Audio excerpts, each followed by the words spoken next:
njagala Mukama anfunira omukyala omutuufu ate alabirire ne famire yange. Katonda agenda bikuwa.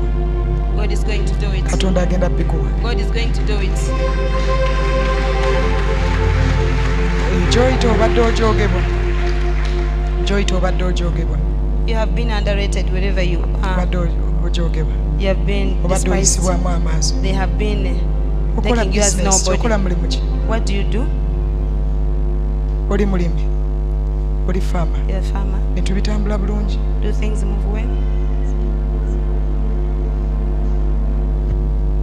Ebintu bitambula bulungi. In God's will they are well. All well. Kulwa ekisa kya Katonda. By the grace of God.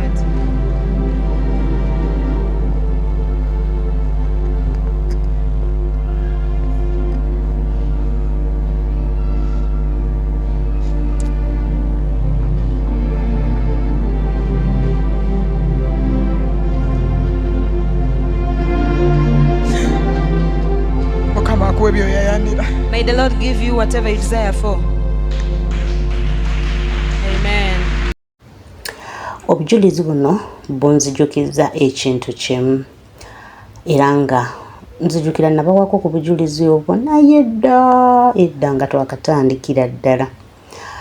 Pastor Tom yatuwa example natugamba nti obeera n'emmotoka yo obeera n'emmotoka yo n'ogenda n'ogiparkinga somewhere, omuntu n'ava eri n'agikuba ejjinja, maybe n'akuba endabirwamu neziyiika, mmotoka eyo yeerumwa oba nannyini mmotoka yalumwa. Ekituufu kiri nti nannyini mmotoka yalumwa, emmotoka si yeerumwa because gwe nannyini mmotoka gwaba ogenda okuteekamu ate okugirongoosa biki bikyandwatavyo. So kati kino kirelatinga ku ggwe ne Katonda. Buli lw'oyisa obubi omuntu wa Katonda manya Katonda omunyiiza. Ffe jjukira tuli bantu ba Katonda.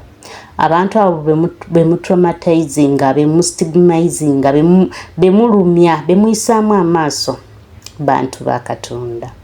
Trust me, abantu ba Katonda bemuba mukola obubi. Batonna basobola okutegeera embeera Mami Josephine oyo gye yayitamu mu kaseera ako ng'amaze okuwulira obujulizi bw'omwami oyo. Batono abagitegeera naye ng'ate abagitegedde mukitegedde. Era kansube ne kastori ke mbawunyumiriza mukawulidde. Sina no bingi byakwongerako naye Katonda atusaasire wabula tweddeko mu bintu ebimu bye tukola. Katonda banjagalire abampeera omukisa abantu ba Katonda mubeere bulungi mweraba. Katonda bankuumire.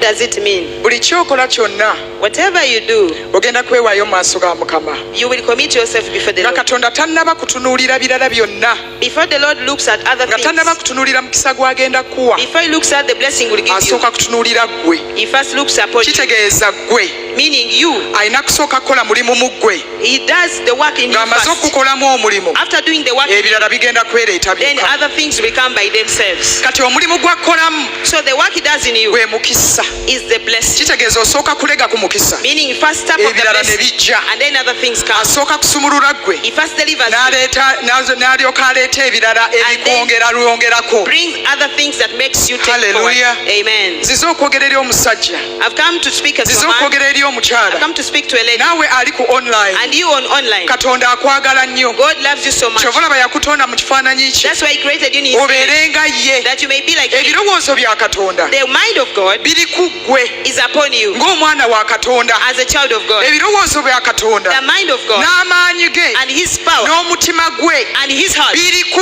ggwe. are upon you. Ebirala The others abirowoozaako luvannyuma. thinks them after. Lwaki Why? alowooza ku ggwe? Why does he think about Kubanga you? oli mu kifaananyi kye. Because you are in his Bayibuli image. egamba The Bible says ku lw'ekigambo kye tulimu that by the word we are, eky'obunabbi bw'omwaka of the prophetic word of the year, twagenda abantu baana ba Isirayiri the Israelites, ne bavumisa erinnya lya Mukama mu mawanga gye baagenda. they made a blasphemy of the Kitegeeza word abantu of God, bali amawanga gali meaning the other nations. bwe baatunuulira abaana ba When Isirayiri they looked at the children of Israel, baalabanga baana ba Isirayiri they could see the children of Israel bo nga bo as them, obulamu bwabwe, their entire lives, endowooza yaabwe, their thoughts, enkola y'ebintu, their way of doing things, amagezi gaabwe, their mindset bino eby'embeera of the situation kye baayitangamu that they were going through byajja luvannyuma okwegatta okuleeta ekivumo came after eri abaana ba Isirayiri. and to the children of Naye bali Israel. basooka kutunuulira abaana ba They Isirayiri. first looked at the children of Israel. Yonna gye tugenda ng'abalokole, Wherever we go as born again, ng'ekyawandiikibwa bwe kigamba as it is written, nti ne tuvumisa erinnya lya Mukama. that we made a blasphemy of Bamanyi the tuli name of the Lord, balokole, yet we are born bagamba again. mukyala mulokole, They say, Madam omwami Mulokole, omulokole, some bannanga abalokole bali. those born again. Naye ng'oluusi obulamu bwo ggwe nga ggwe But sometimes your life as you nga buliko ekivume has got a nga shame. tebuweesa Katonda kitiibwa, It has got a reproach and does not erinnya give lya God Mukama glory, ne livumizibwa. so that the name of God is Naye olunaku glorified. olwaleero But today, nzize okwogera gy'oli, I've come to speak to you. teweetaaga kubeera na nnyiike, You don't need to have sorrow. teweetaaga kweraliikirira, You don't need to worry. kubanga ebirowoozo bya Katonda byonna Because all the mind of kale God biri ku ggwe. is upon you. Nzize okukutegeeza enkya I've y'olwaleero come to inform you this nti morning ebirala byonna agenda bikuwa that whatever we do, byoyeyanira mu nnaku asatu, whatever you desire in obunnabbi 30 days, obwogereddwa ku bulamu But the bwo prophet's class byonna on you, bigenda kujja gy'oli, whatever will come naye to you, asooka naawe that he begins ebirala with you, biryoke and bikwegattako. then other things will join you. Katonda tasobola kuwa mukisa God cannot bless you nga ggwe kennyini when yourself tannaba kukola mu mulimu. has not done work in you.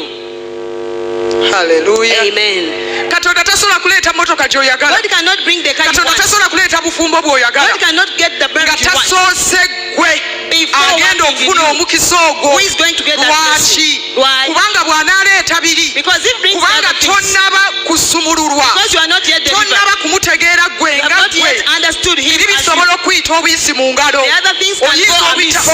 obutabitegeera. You may not Kati ayagala understand him. asooka akole mu ggwe So he wants to work upon you omulimu first. nga ggwe ssekinoomu, You as an individual, ayagala akulowoozeeko enkya you have y'olwaleero to think about you ne this mu morning. nnaku zinaasatu And in these 30 ebirala days, bigenda kwekola byokka, other things will kubanga work amanyi themselves. bw'anaabireeta gy'oli Because when he brings ogenda them to you, kusobola obbiwanirira. You'll be able to sustain them.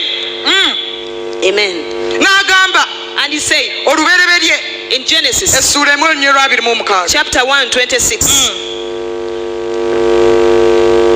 Tuli mu kitabo kya Musa kye bayita olubereberye, essuula esooka olunyiriri lwa 26.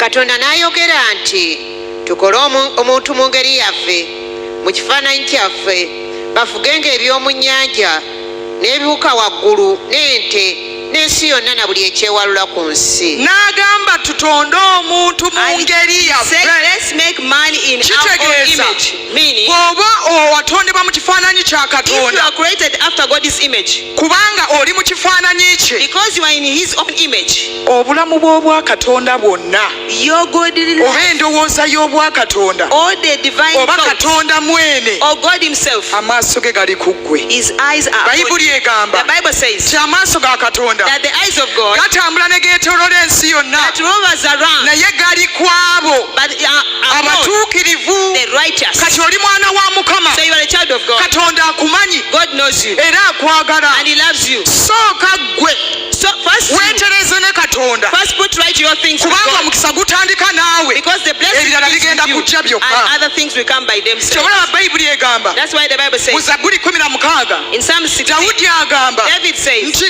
mmanyi Katonda that wange I know my era Lord, oba mmanyi I know the Lord Manyi Mukama, era nkimanyi ali wamu nange, and I know he's with me. siityenga I will not be afraid. seeraliikirirenga I will not worry, kubanga Katonda ali nange. because God is with me. Gwe ng'omuntu, You as a person, gwe nga nakatudde, you as an individual, gwe nga mukiibi, you as Michi, gwe nga kiberu, you as Chiberu, gwe nga babula, you as amaaso ga Katonda gali ku God ggwe. is upon you. Haleluya. Amen. Kati ogenda kwawulago So you have to separate omutima ogubadde omunyiikaavu, the heart that has been worried. ogenda kwawulawo You will separate okutya, fear, omanye mu ggwe and you know yourself kikasitamba nga nzisa that once I oba breathe, omukka gwenzisa the breath I ye take Katonda mwene omukka ogwo gwenzisa. God himself that Kitegeeza I breathe. ndowoleza bulungi. Meaning he thinks Onange good about Bayibuli me. egamba The Bible says, nina ebirowoozo ebirungi I've gy'oli, got good thoughts for gy'oli nga ggwe. you as you. Haleluya. Amen. Kati ogenda kwambazibwa amaanyi enkya So y'olwaleero, you be given the kubanga strength this omukisa morning, gutandika naawe, because the ne blessing gulyoka is with you. gwanjaala mu nnyumba yo, And ne then gulyoka it takes place gwanjaala in eri the home. omwami wo,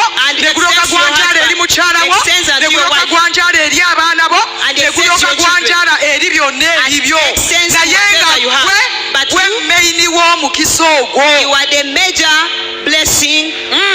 Amen.